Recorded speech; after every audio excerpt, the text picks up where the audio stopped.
for this Halloween. I think I have it anyway.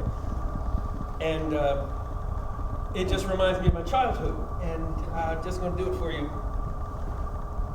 It goes like this.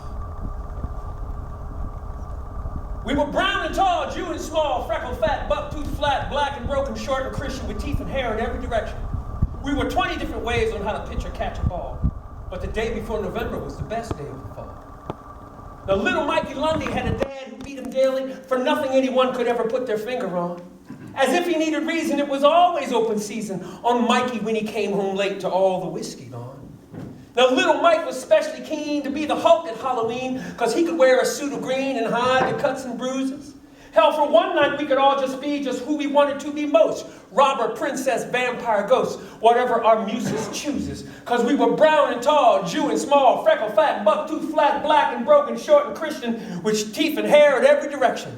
We were 20 different views on which superhero had it all, but the day before November was the best day of the fall. The older boys would spin us stories of Miller's Field and of a man that crossed old Mr. Miller and then disappeared from sight. And if you squint, the streetlight on the corner of 5th and Mason cast a 10-foot scarecrow shadow guarding Miller's Field at night. But that didn't stop the braver boys from laying flaming bags of poop on old man Miller's front porch stoop, then doing the knock and run. We'd see a leg come from behind the door and stomp it out, and that is all we ever saw of old man Miller as long as we were young. Because we were brown and tall, Jew and small, freckled, fat, buck-toothed, flat, black and broken, short and Christian, with teeth and hair in every direction. We were 20 different crayon shades should Crayola come to call, but the day before November was the best day of the fall. We hated the candy apples that the Gormans tossed into our bags. They gummed up all the other stuff with their icky, sticky splatter. So Mikey's big idea, of course, was leave them on old Miller's porch. Shout, trick or treat, stinky feet, then bang the door and scatter. So here he was with 4'3" and braver than both you and me, tiptoeing with 10 apples on their dirty bamboo skewers.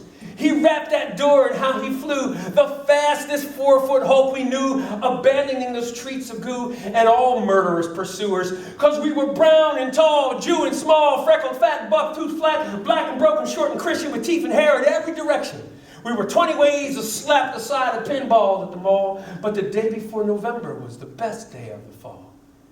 As Halloweening slowed its pace and we visited every neighbor's door, we snuck past old man Miller's place and the apples weren't there anymore. So one by one, with pillowcases, booty-filled, and chocolate faces, we peeled off from our group for home to make our stomachs sore. The next day on the bus, we tallied peanut butter cups and raisinets and good and plenty when Mikey shrugged and said, "My father never came back home." And we said nothing. We just kept blowing bazooka bubbles and chewing peanut M&Ms instead. The days grew warm and we hit the bikes in shorts and t-shirts, and so did Mike. The only bruise still on that tyke was just above his shoe, where a pedal caught him on his shin, jumping a curb and a banana seat schwinn. That shaver made us all seem braver with all his daring do. He smiled a whole lot more since then, but he never saw his dad again, and speculation has it that that bird just up and flew. But if you pass by Miller's Field at night and squint at that 5th and Mason light, you'd swear where there was once one scarecrow, now there's clearly two. Because we were brown and tall, Jew and small, freckled, fat, buck-toothed, flat, black and broken, short and Christian, with teeth and hair in every direction. We were 100 different hopes and dreams spray-painted on God's wall, but the day before November was the best day of the fall. Yeah.